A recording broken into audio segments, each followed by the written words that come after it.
एक दिन विजयनगर के प्रसिद्ध सम्राट अपने दरबार में अपने मंत्रियों के साथ चर्चा कर रहे थे।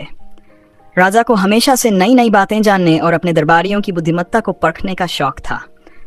उस दिन उन्होंने अचानक दरबारियों से पूछा, इस दुनिया में सबसे ताकतवर चीज क्या है? दरबार में मौजूद कई मंत्री और विद्वान अपनी अपनी राय देने लगे। महाराज, सबसे ताकतवर चीज सेना होती है। एक शक्तिशाली राजा के पास जितनी बड़ी सेना होगी वह उतना ही ताकतवर होगा। दूसरा मंत्री, महाराज, सबसे ताकतवर चीज धन दौलत होती है। जिसके पास पैसा होता है उसके पास हर चीज आ जाती है, सेना भी, दोस्त भी और ऐशो आराम भी। नहीं, सबसे ताकतवर चीज तो जान है। जो जानी होता है वह पूरी दुनिया पर राज कर सकता है। राजा ने सिर हिलाया और फिर तेनालीराम की तरफ देखा, जो शांत बैठकर मुस्कुरा रहे थे। राजा ने पूछा, तेनाली, तुम्हारी क्या राय है? तेनालीराम ने विनम्रता से कहा, महाराज, सबसे ताकतवर चीज बुद्धि और चालाकी होती है। अगर किसी के पास तेज दिमाग हो तो वह बिना सेना और धन के भी जीत सकता है। राजा कृष्णदेव राय हंस पड़े और बोले, अगर यह सच है तो तुम इसे साबित करके दिखाओ। तेनालीराम की अनोखी परीक्षा। तेनालीराम ने राजा से एक दिन का समय मांगा। राजा ने हाँ कर दी। अगले दिन तेनालीराम ने एक मजबूत और ताकतवर बैल को दरबार के पास बांध दिया और सभी मंत्रियों और दरबारियों से कहा, यह बैल बहुत ही ताकतवर और सेहतमंद है। जो भी इसे सिर्फ एक दिन में कमजोर और दुबला बना देगा उसे महाराज की ओर से इनाम मिलेगा। सब दरबारी और मंत्री इस चुनौती को लेकर उत्साहित हो गए।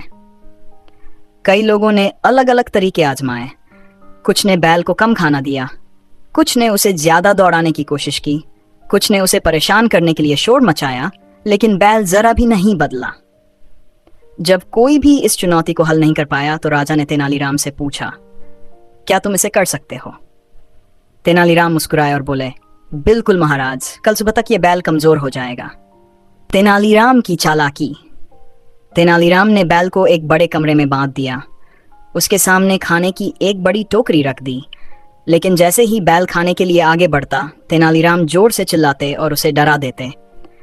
बैल हर बार डरकर पीछे हट जाता और धीरे धीरे उसे लगने लगा कि अगर वह खाना खाएगा तो उसे कोई सजा मिलेगी।